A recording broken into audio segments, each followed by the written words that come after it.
Bonjour amis, je veux vous parler de la voiture Honda CR-V. Le premier SUV abordable que vous rencontrerez est le Honda CR-V. Qu'est-ce qui casse? Que faut-il rechercher lors de l'achat et vaut-il vraiment la peine d'acheter ce modèle?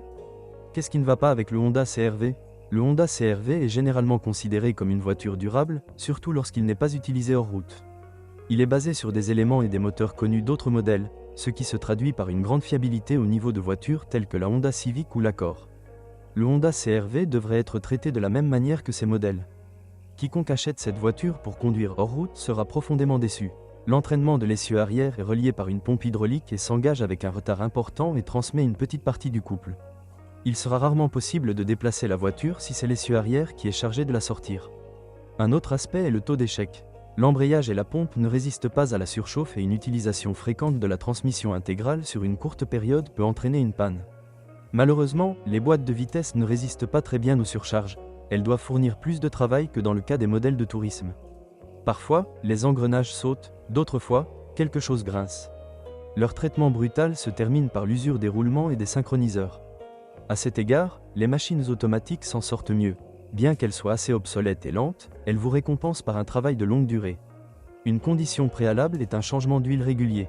Il est intéressant de noter que dans le Honda CR-V, le levier de commande de la transmission automatique est situé sur le volant, comme dans les voitures américaines.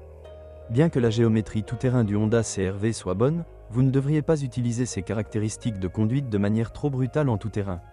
Il est préférable d'être prudent et de réduire la vitesse sur les bosses plus grosses. La suspension est durable, mais n'aime pas les fortes surcharges. Par conséquent, il est préférable de traiter le Honda CR-V comme un véhicule récréatif, voire de manière conservatrice comme un véhicule à traction avant, et il ne posera alors aucun problème. La suspension ne pose pas de problème lors d'une utilisation quotidienne sur des routes pavées, mais seulement si des pièces d'origine ou des pièces de rechange de bonne qualité sont utilisées. Malheureusement, ils sont assez chers, ce qui signifie que l'on utilise le plus souvent des équivalents moins chers, qui s'usent rapidement. D'où les opinions sur des éléments qui ressortent souvent. Heureusement, ce sont généralement de petites pièces telles que des bagues en métal caoutchouc ou des connecteurs qui doivent être remplacés.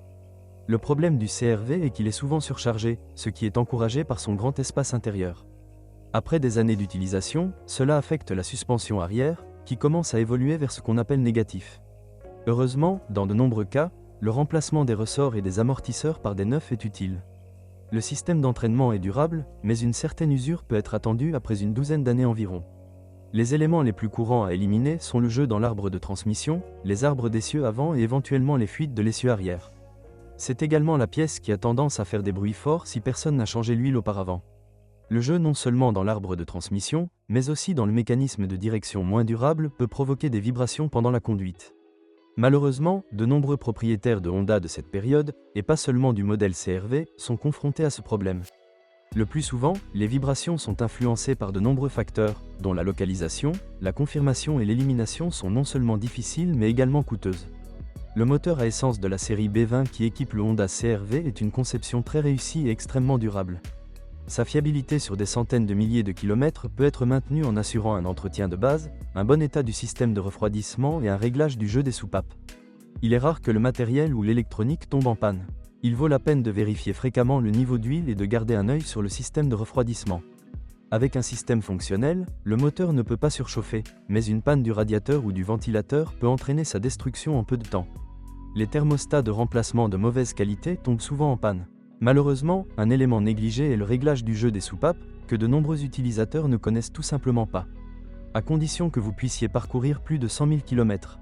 Kilomètres sans réglementation sur l'essence, la conduite au GPL se termine généralement après 40 à 50 000 km. La nécessité de remplacer la tête. L'installation GPL n'est pas particulièrement recommandée pour ce modèle, bien que cela ne signifie pas qu'elle n'est pas possible. Je peux le lui mettre. Un utilisateur conscient ne ressentira rien d'autre que des économies. Une bonne installation et un fonctionnement correct éliminent les problèmes mythiques de gaz Honda. La plupart des propriétaires de vue ont du mal à trouver de la place pour un réservoir d'essence, mais dans le Honda CR-V, ce n'est pas si mal. Même si la roue de secours s'est retrouvée sur la porte du coffre, il y a beaucoup d'espace sous le plancher de l'habitacle, car la Honda est équipée d'une table de pique-nique coulissante. Une bouteille d'une capacité allant jusqu'à 40 litres peut facilement se glisser sous la table, selon sa forme. Certains peuvent même accueillir un réservoir de 50 litres. Le Honda CR-V est souvent bien équipé, mais cet équipement a parfois tendance à mal fonctionner. Il ne s'agit pas de panne majeure et elle concerne le plus souvent le lève-vitre. Le problème est plus souvent mécanique qu'électrique. De plus, l'intérieur est fait de bons matériaux, ce qui se traduit par leur bon état même dans les voitures avec un kilométrage de 300 000. La carrosserie autoportante du CR-V est relativement rigide et même assez bien protégée contre la corrosion, mais c'est finalement ce à quoi il faut s'attendre. Malheureusement, il apparaît à des endroits qui ne sont pas visibles au premier coup d'œil, donc lors de l'achat de ce modèle, vous devez vérifier soigneusement l'état des éléments de support de suspension, regarder sous les essuie-glaces ou les joints et inspecter les bords inférieurs des portes. Étant donné que la roue de secours est montée sur le haillon, il faut également tenir compte de la nécessité de son réglage. Coût d'exploitation. Bien que le Honda CR-V soit disponible à un prix modique, ses coûts d'exploitation sont plus élevés que ceux de l'accord de milieu de gamme. En raison de leur âge, de nombreuses voitures sont tout simplement usées et ont subi de nombreux tests de conduite tout-terrain. En revanche, ce ne sont plus des voitures convoitées par les voleurs. Malheureusement, les CR-V à essence ne vous récompensent pas avec une faible consommation de carburant, même en conduite économique. Atteindre une consommation moyenne de carburant inférieure à 10 litres 100 km n'est pas si difficile, voire pratiquement impossible, c'est pourquoi de nombreux utilisateurs décident d'installer un système à gaz. Les versions post-facelift 1999, avec un moteur de 147 chevaux, semblent meilleures en termes de performance et de consommation de carburant. Cette unité est presque impossible à distinguer de celle de 128 chevaux. Les modifications comprenaient les systèmes d'admission et d'échappement. Le Honda CR-V à transmission automatique est le moins économique, mais il est le plus agréable à conduire. Certains SUV ont des tailles de pneus assez inhabituelles et vous devrez peut-être payer cher pour eux. D'autant plus que dans ce type de voiture, les 4 pneus doivent toujours être remplacés. Merci de m'écouter, n'oubliez pas de vous abonner à la chaîne et de noter ma vidéo. Si vous connaissez des problèmes avec cette voiture que je n'ai pas mentionnée, assurez-vous de les publier dans les commentaires.